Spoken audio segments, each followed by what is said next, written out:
ഈ പാകിസ്ഥാന് രാഷ്ട്രീയമായിട്ട് അവിടെ ഭരണമുണ്ട്, അവിടെ പ്രസിഡന്റ് ഉണ്ട്, പ്രധാനമന്ത്രിയുണ്ട്, പിന്നെ പട്ടാള മേധാവിയുണ്ട്, എല്ലാം ഉണ്ട്. പക്ഷെ ഇപ്പോഴും അവിടെ ഭരിക്കുന്നത് ഭീകരന്മാർ തന്നെയാണല്ലേ? എന്താ സംശയം? ഈ ഓപ്പറേഷൻ സിന്ദൂറിന് ശേഷം സംശയം എന്ന ചോദ്യം കറക്റ്റാണ്. അതിനൊരു സംശയം കൃത്യമായിട്ട് ഇപ്പോൾ ഉണ്ടായിട്ടുണ്ട്. ഈ ഓപ്പറേഷൻ സിന്ദൂറിൽ നമ്മൾ അടിച്ച് നിരപ്പാക്കി കൊടുത്ത ഈ ജെയ്ഷി മുഹമ്മദിന്റെ ചില അവരുടെ ആസ്ഥാന മന്ദിരങ്ങളൊക്കെ പാകിസ്ഥാൻ സ്വന്തം ഫണ്ട് 25 കോടിയോ അതിന് മേലോ ഒക്കെ 11 കോടി ചെലവഴിച്ച് പിന്നെ അവിടെ മാർബിൾ ഇട്ട് കൊടുത്തു, അവിടെ ഗ്രാനൈറ്റ് ഇട്ടു, അവിടെ എല്ലാം ചെയ്തതായിട്ട് വീഡിയോസും കാര്യങ്ങളൊക്കെ വന്നിട്ടുണ്ട്. ഇത് ഭയം കൊണ്ടാണോ ചെയ്യുന്നത് ഒരു ഭരണാധികാരികളൊക്കെ ഭീകരന്മാരെ നിയന്ത്രിക്കാൻ പറ്റാത്ത? ഇതിന്റെ വാസ്തവം എന്താണെന്ന് ഞാൻ ഇത് പറഞ്ഞത് വാസ്തവമാണ്. അതിന്റെ ചിത്രങ്ങളും ദൃശ്യങ്ങളും പുറത്തു വന്നിട്ടുണ്ട്. നമ്മൾ തകർത്തത് ഒരു ഭീകര കേന്ദ്രം. പാകിസ്ഥാൻ പറയുന്നത് അതൊരു മതപഠനശാലയാണ്. അത് നിരവധി സ്ഥലങ്ങൾ മതപഠനശാല എന്ന് പറഞ്ഞു. അത് അവരുടെ കാഴ്ചപ്പാടില് മദ്രസയാണ് തകർത്തത്. നമ്മളിവിടെ മദ്രസകളിൽ ഇത് മാത്രമേ ഉള്ളൂ, പ്രാർത്ഥന പഠിപ്പിക്കലേ. അതെ. പക്ഷെ പാകിസ്ഥാനില് അവര് ഗവേഷകരെ ഉൽപ്പാദിപ്പിക്കുന്നതും ശാസ്ത്രജ്ഞന്മാരെ ഉൽപ്പാദിപ്പിക്കുന്നതും പൈലറ്റുമാരെ ഉൽപ്പാദിപ്പിക്കുന്നതും ഡോക്ടർമാരെ ഉൽപ്പാദിപ്പിക്കുന്നതും എല്ലാം ഈ മദ്രസകൾ വഴിയാണ്. ഇതെല്ലാം ആളെ കൊല്ലാനായിരിക്കും, അല്ലാതെ വേറെ ഒന്നിനുമല്ല. ഞാൻ പറഞ്ഞു പൂർത്തിയാക്കട്ടെ. ഈ മദ്രസകൾ വഴിയാണ്. കാരണം അവർ ഈ പറയുന്ന ശാസ്ത്ര പഠനത്തെക്കാളും ഈ ഗവേഷണത്തെക്കാളും അടിസ്ഥാനപരമായി പ്രാധാന്യം കൊടുക്കുന്നത് മതപഠനത്തിനാണ്. അവിടെ എഴുത്തും വായനയും അറിയില്ലെങ്കിലും കുഴപ്പമില്ല, മദ്രസ വിദ്യാഭ്യാസം മസ്റ്റാണ്. മതം എന്തെന്ന് പഠിച്ചു? മതമാണ്. രാവിലെയും വൈകിട്ട് 3 നേരം മതം കഴിക്കുന്നത് മതം. അതെ. ഇതാണ് പാകിസ്ഥാന്റെ ഒരു രീതി. അവിടുന്ന് ബോധവും ബുദ്ധിയും വിവേകമുള്ള വളരെ കുറച്ച് ആൾക്കാർ മാത്രമേ ഉള്ളൂ. അതിൽ കുറച്ച് ആൾക്കാർ മാത്രമേ ലോക ശ്രദ്ധയിലേക്ക് വരുന്നുള്ളൂ. ബാക്കിയെല്ലാം ആ പാകിസ്ഥാൻ എന്ന് പറയുന്ന ഇട്ടാവട്ടത്തിൽ ജീവിച്ചു തീർക്കുന്ന കുറച്ച് ആൾക്കാർ, രാവിലെയും 3 നേരം ഈ മതം വിഴുങ്ങി തിന്നുന്നവർ.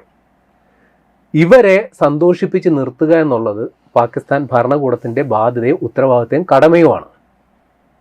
കാരണം ഇവര് ഒരു വോട്ട് ബാങ്കാണ്, ഒരു സമ്മർദ്ദ ശക്തിയാണ്, എല്ലാമാണ്.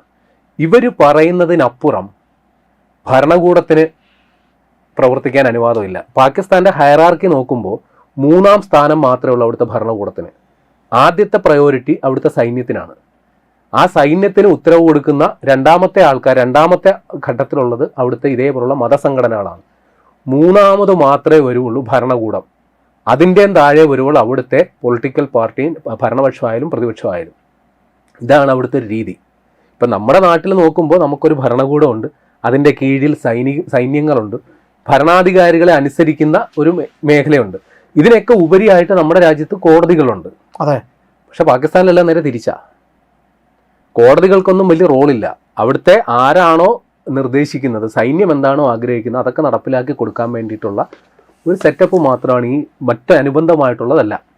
ഇനി ഈ വന്ന സംഗതി എന്താണെന്ന് നോക്കാം. ഇത് മർക്കസ് സുബാനല്ല എന്നാണ് ഇവര് പാകിസ്ഥാൻ പറയുന്ന ആ മദ്രസയുടെ പേര്, അല്ലെങ്കിൽ നമ്മൾ തകർത്തു വിട്ട ആ ഭീകരതാവളത്തിന്റെ പേര്. ഇത് ഈ ജെയ്ഷെ മുഹമ്മദിന്റെ അവരുടെ ഒരു പരിശീലന കേന്ദ്രവും ആയുധ സംഭരണ കേന്ദ്രവും എല്ലാം ഒരു ഹോസ്റ്റലായിരുന്നു. ഭീകരരെ മുട്ടയിട്ട് അടയിച്ച് വിരിയിക്കുന്ന ഒരു സെറ്റപ്പായിരുന്നു അവിടെ. അപ്പൊ നമ്മൾ ഈ ഓപ്പറേഷൻ സിന്ദൂറിന്റെ ആദ്യത്തെ മണിക്കൂറുകളിൽ പാകിസ്ഥാനിലെ 9 ഭീകരതാവളങ്ങളാണ് തകർത്തത്. അതിൽ പ്രധാനപ്പെട്ട സാധനമായിരുന്നു നമ്മൾ ഇതേപോലെ അതിർത്തി കടന്ന് പാകിസ്ഥാനെതിരെ അടികൊടുത്തപ്പോഴും ഏറിയ പങ്കും പാക് അധീന കാശ്മീരിലായിരുന്നു പണി നടത്തിയത്. പാകിസ്ഥാന്റെ മെയിൻ ലാൻഡിലോട്ട്, പാകിസ്ഥാന്റെ മുഖ്യമായ ആ ഭൂപ്രദേശത്തോട്ട് നമ്മൾ ആക്രമണം അങ്ങനെ നടത്തിയിരുന്നില്ല. പക്ഷെ ഇത് പഞ്ചാബ് പ്രവിശ്യയിലാണ്, പാകിസ്ഥാന്റെ യഥാർത്ഥ ഭൂപ്രദേശത്തിലുള്ള ഒരു സ്ഥലമാണിത്. അപ്പൊ ഇവിടെ ഈ ജെയ്ഷെ മുഹമ്മദിന്റെ നമ്മുടെ മസൂദ് അസർ, ഈ മസൂദ് അസർ ചെറിയ പുള്ളിയൊന്നും അല്ല കേട്ടോ. നമ്മുടെ വിമാനറാഞ്ചൽ സംഭവമൊക്കെ ഉണ്ടായ സമയത്ത് ആ സമയത്ത് മുഴങ്ങിക്കേട്ടൊരു പേരാ. അപ്പൊ ഈ ചങ്ങാതിയുടെ ബന്ധുക്കളടക്കം ഇതിൽ കൊല്ലപ്പെട്ടിരുന്നു ഇന്ത്യൻ ആക്രമണത്തിൽ. ഈ 9 ഭീകരതാവളങ്ങൾ തകർത്തപ്പോൾ മാത്രം 100ഓളം പേര് ഇന്ത്യൻ സൈന്യം വധിച്ചു, ഭീകരന്മാരെ 9ഓളം പേര്. അപ്പൊ അതില് കുറച്ചു പേര് ഈ മസൂദ് അസറിന്റെ ബന്ധുക്കൾ. ഇയാള് ഭാഗ്യം കൊണ്ട് രക്ഷപ്പെട്ടതാണ്. ഇയാളും അതിൽ പെടേണ്ടതായിരുന്നു, എന്തോ ഭാഗ്യം കൊണ്ട് രക്ഷപ്പെട്ടു. പക്ഷെ അയാൾക്ക് ഇപ്പോ തീരെ അവശനാണെന്നാണ് വിവരം. പൊതുമധ്യത്തിൽ ഇറങ്ങുന്നില്ല. അയാളെ സുരക്ഷിതമായ ഏതോ ഒരു കേന്ദ്രത്തിലോട്ട് മാറ്റിയിട്ട് അയാളുടെ കുറെ അനുചരന്മാരാണ് ഇപ്പോൾ ഈ ജെയ്ഷെ മുഹമ്മദിന്റെ എല്ലാമായിട്ട് ഇപ്പോൾ പ്രവർത്തിക്കുന്നത്. ഏതായാലും പാകിസ്ഥാൻ ഭരണകൂടം ഈ നേരത്തെ ഈ പറയുന്ന മസൂദ് അസറിന്റെ അനുയായികൾ കൊല്ലപ്പെട്ടപ്പോൾ, ബന്ധുക്കൾ കൊല്ലപ്പെട്ടപ്പോൾ പാകിസ്ഥാന്റെ ഭരണ നേതൃത്വവും സൈനിക നേതൃത്വവും വിത്ത് യൂണിഫോം അവിടെ വന്ന് നിന്ന് ഇവരുടെ മരണാനന്തര ചടങ്ങുകളിൽ സാക്ഷ്യം വഹിച്ചു. അപ്പൊ തന്നെ ലോകത്തിന് മുമ്പിൽ എന്താണ് നടന്നതെന്നുള്ള ഏകദേശ പിക്ചർ കിട്ടി. കാര്യം ഇവർ കൊല്ലപ്പെട്ടപ്പോൾ ഉത്തരവാദിത്തപ്പെട്ട ചോദിക്കാനും പറയാനും വന്നത് പാകിസ്ഥാന്റെ ഭരണകൂടം മൊത്തമാണ്. എന്നിട്ട് ആദ്യം ഏതായാലും ഈ സംഭവം നടന്ന് വർഷങ്ങൾ പിന്നിട്ടു, വർഷങ്ങളല്ല, 1 വർഷത്തിന് ഇപ്പുറമായി, ഏതാണ്ട് 15 മാസത്തോളമായി. അപ്പോഴാണ് ഇതിന്റെ പുനർനിർമ്മാണം പൂർത്തിയാക്കുക. അപ്പൊ അത്രയ്ക്ക് ഭീകരമായ അടിയാണ് ഇന്ത്യ കൊടുത്തത്. ചെറിയ പണിയൊന്നും അല്ല. അതിന്റെ താഴെക്കുടങ്ങൾ തകർന്നു, അതിന്റെ പ്രധാന ചിത്രങ്ങളൊക്കെ വന്നില്ലേ, ഇത് ഒരു വലിയൊരു ഹോള്, വലിയൊരു ദ്വാരം ആ കെട്ടിടത്തിന്റെ, അതൊക്കെ ഈ ബ്രഹ്മോസ് മിസൈലിന്റെ ഒരു പവറാണ്. കാര്യം അത്ര സൂക്ഷ്മമായിട്ട് നമ്മൾ ഒരു അടി കൊടുത്തതാ. ഏതായാലും അതിനുശേഷം പിന്നീട് വന്ന ഉപഗ്രഹ ചിത്രങ്ങളിലെല്ലാം വ്യക്തമായിരുന്നു. കാരണം വലിയ രീതിയിലുള്ള ബുൾഡോസറുകളൊക്കെ ഉപയോഗിച്ച് ചില ഭാഗങ്ങളൊക്കെ പൂർണ്ണമായി ഇടിച്ചു നിരത്തി. ഏതായാലും 25 കോടി രൂപയാണ് ഈ ജെയ്ഷെ മുഹമ്മദിന് വേണ്ടി മാത്രം പാകിസ്ഥാൻ കറൻസിയിൽ 25 കോടി രൂപയാണ് മൊത്തം കൊടുത്തത്. അതിൽ 11 കോടി രൂപ ഈ കെട്ടിടം പണിയാൻ വേണ്ടി മാത്രം വകയിരുത്തി എന്നുള്ളതാണ് വിവരം. അപ്പോ ഈ ജെയ്ഷെ മുഹമ്മദ് മാത്രമല്ല പണം കൈപ്പറ്റിയത്, വേറെയും ചില സംഘടനകൾക്ക് ഈ പൈസ കിട്ടിയിട്ടുണ്ട്. അതൊന്ന് ലഷ്കർ ഇ തോയ്ബ, അവരുടെ മർക്കസ് ഇ തോയ്ബ എന്ന് പറയുന്ന സംഭവം തകർത്തു കൊടുത്തതിന് പാകിസ്ഥാൻ അവർക്ക് അതിന് കെട്ടിടം പണിയാൻ വേണ്ടി 4 കോടി രൂപ കൊടുത്തു.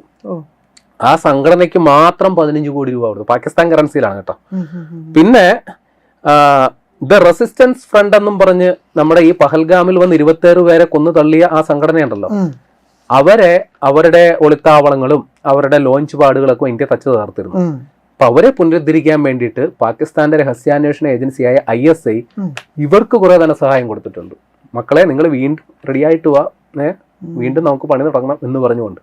കഴിഞ്ഞില്ല. ഈ ഹിസ്ബുൾ മുജാഹിദീൻ എന്നും പറഞ്ഞൊരു സംഘടനയുണ്ട്, അവർക്കും വലിയ രീതിയിൽ ഇതേപോലെ പണം കൈമാറിയതായിട്ടുള്ള വിവരമുണ്ട്.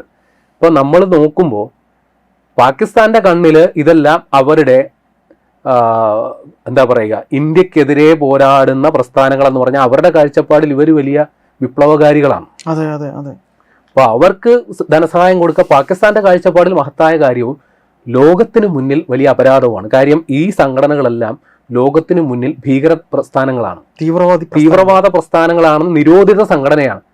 അപ്പോൾ ഇങ്ങനെ ഒരു സർക്കാർ ഇവർക്ക് പണം കൊടുത്തെന്ന് ലോകത്തറിഞ്ഞു കഴിഞ്ഞാൽ സ്വാഭാവികമായിട്ട് പാകിസ്ഥാനെതിരെ അന്താരാഷ്ട്ര സമൂഹം പ്രതികരിക്കേണ്ടതാണ്. അപ്പോൾ അത് മറയാക്കാൻ വേണ്ടിയിട്ട് ഇവരെന്ത് ചെയ്തെന്നറിയാവോ, ഈ അന്താരാഷ്ട്ര തലത്തിൽ ഈ ഭീകരവാദ സംഘടനകൾക്ക് പണം കൈമാറുന്നുണ്ടോ ഇല്ലയോ നിരീക്ഷിക്കാൻ വേണ്ടിയിട്ട് ഒരു സംവിധാനമുണ്ട്. അതിന്റെ പേര് FATF എന്നാണ്. അപ്പോൾ ഇങ്ങനെ സർക്കാർ അല്ലെങ്കിൽ ഔദ്യോഗിക ചാനലിലൂടെ പണം കൈമാറുന്നുണ്ടെങ്കിൽ ആ വിവരം പുറത്തു വരും. അപ്പം അത് ഒഴിവാക്കാൻ വേണ്ടിയിട്ട് പാകിസ്ഥാൻ ഭരണകൂടം മറ്റു പല മാർഗങ്ങളും ഉപയോഗിച്ച്, ചില ഡിജിറ്റൽ പ്ലാറ്റ്ഫോമുകളൊക്കെ ഉപയോഗിച്ചും പിന്നെ രഹസ്യ മാർഗങ്ങൾ ഉപയോഗിച്ചൊക്കെയാണ് ഈ പണം കൈമാറ്റം നടന്നത്. അതിൻ്റെ തെളിവുകൾ പുറത്തു വന്നിട്ടുണ്ട്. പിന്നെ മറ്റൊന്നുകൂടിയുണ്ട്. അപ്പോൾ നമ്മൾ കരുതും ഈ പാകിസ്ഥാൻ ഇവർക്ക് 25 കോടി കൊടുത്തു, മറ്റവർക്ക് 15 കോടി കൊടുത്തു, കോടികൾ ഇങ്ങനെ വാരി വെതറുക. പാകിസ്ഥാന്റെ കയ്യിൽ ഒരുപാട് കാശുള്ളതുകൊണ്ട് ചിന്തിച്ചു ഒരുപാട് പൈസ ഉണ്ടല്ലോ, സാമ്പത്തിക പ്രതിസന്ധിയുള്ള രാജ്യം. പക്ഷേ അത്താഴ പ്രശ്നക്കാരാണ് പാകിസ്ഥാൻ. അന്താരാഷ്ട്ര നാണയനിധി അല്ലെങ്കിൽ ലോക ബാങ്കിൽ നിന്ന് മാത്രം 2200 കോടി ഡോളറിന്റെ കടത്തിൽ നിൽക്കുകയാണ് പാകിസ്ഥാൻ. ആ കടം തിരിച്ചടക്കാൻ സമയത്തടയ്ക്കാൻ പറ്റാത്തതിന്റെ പേരിൽ അവരുടെ ശിക്ഷാ നടപടികൾ നേരിടുന്ന രാഷ്ട്രമാണ് പാകിസ്ഥാൻ. ഇത് പോരാത്തതിന് അവർ വേറൊരു ദുഷ്പേരും കേൾക്കുന്നുണ്ട്. ഇതേപോലെയുള്ള ഏജൻസികളിൽ നിന്ന് കടം എടുത്തുകൊണ്ട് വന്നിട്ട് ആ പൈസ നേരെ അവർ വ്യവസ്ഥ പ്രകാരം അടിസ്ഥാന സൗകര്യ വികസനത്തിനും കൃഷി, നാട്ടുകാർക്ക് പ്രയോജനപ്രദമായിട്ടുള്ള പരിപാടികൾക്ക് ഉപയോഗിക്കണമെന്ന് പറഞ്ഞിട്ടാണ് ഈ ഏജൻസികൾ പാകിസ്ഥാന് വായ്പ കൊടുക്കുന്നത്. പക്ഷെ പാകിസ്ഥാൻ കൊണ്ടുവന്നിട്ട് അതിന്റെ നല്ലൊരു വിഹിതം സൈന്യത്തിന് കൊടുക്കും. നിങ്ങൾ പോയി ബോംബും മിസൈലും ഉണ്ടാക്കിക്കോ, കുറെ പൈസ എടുത്ത് ഇതേപോലുള്ള ചേട്ടന്മാർക്ക് കൊടുക്കും. നിങ്ങൾ പോയി ഇന്ത്യക്കെതിരെ പ്രശ്നം ഉണ്ടാക്കുക. വളരെ കുറച്ച് മാത്രമേ അവിടുത്തെ വികസന പ്രവർത്തനങ്ങൾക്ക് നാട്ടുകാർക്കും കിട്ടുന്നുള്ളൂ. അതുകൊണ്ട് ആ രാജ്യം പടവലങ്ങ എങ്ങനെയാണോ വളരുന്നത് അതേപോലെ വളർന്നുകൊണ്ടിരിക്കുകയാണ്. ഓരോ ദിവസവും ദരിദ്രമായി. അപ്പോൾ മുൻകാലങ്ങളിൽ ഈ ഇന്ത്യക്കെതിരെയുള്ള ഈ എന്താ പറയുക വികാരങ്ങൾ തിളപ്പിച്ച് അവരങ്ങ് കാര്യം സാധിക്കുമായിരുന്നു. ഇപ്പോൾ ആ കാലമൊക്കെ പോയി. ഇപ്പോൾ സോഷ്യൽ മീഡിയയിൽ ഈ പരിപാടി, അതായത് അവിടെ 3 നേരം ഭക്ഷണം കഴിക്കാൻ മാർഗ്ഗമില്ലാഞ്ഞിട്ട് നിങ്ങൾ ഈ ഭീകര സംഘടനകൾക്ക് ഇത്രയും ധനസഹായം നൽകുന്നു എന്ന പേരിൽ സോഷ്യൽ മീഡിയയിൽ അവിടെ സർക്കാരിനെതിരെ ക്യാമ്പയിൻ നടക്കുന്നുണ്ട്. പ്രത്യക്ഷ പ്രതിഷേധ പ്രകടനം നടക്കുന്നുണ്ട്. പണ്ട് അതിനൊന്നും അവിടെയുള്ള ആളുകൾക്ക് ധൈര്യമില്ലായിരുന്നു. അങ്ങനെ ഒരു സംസാരം ഉണ്ടെങ്കിൽ പോലും അത് ഒതുക്കി ഒതുക്കി വെച്ചിരിക്കുകയായിരുന്നു. പക്ഷേ ഇപ്പോൾ പൊതുമധ്യത്തിൽ നിന്ന് സർക്കാരിനെ ചീത്ത വിളിക്കുന്നുണ്ട് അവിടെ ആൾക്കാർ. അപ്പോൾ ഈ രീതിയിൽ മാറിയിട്ടുണ്ട്. അപ്പോൾ അവർ പുനരുദ്ധരിക്കട്ടെ. നമുക്ക് അടുത്ത ലക്ഷ്യം നമ്മുടെ ലെൻസൊക്കെ വെച്ച് നോക്കിയിട്ട് സസൂക്ഷ്മ ഒരെണ്ണം കൂടി അയച്ചാൽ മതി, പ്രശ്നം തീരും.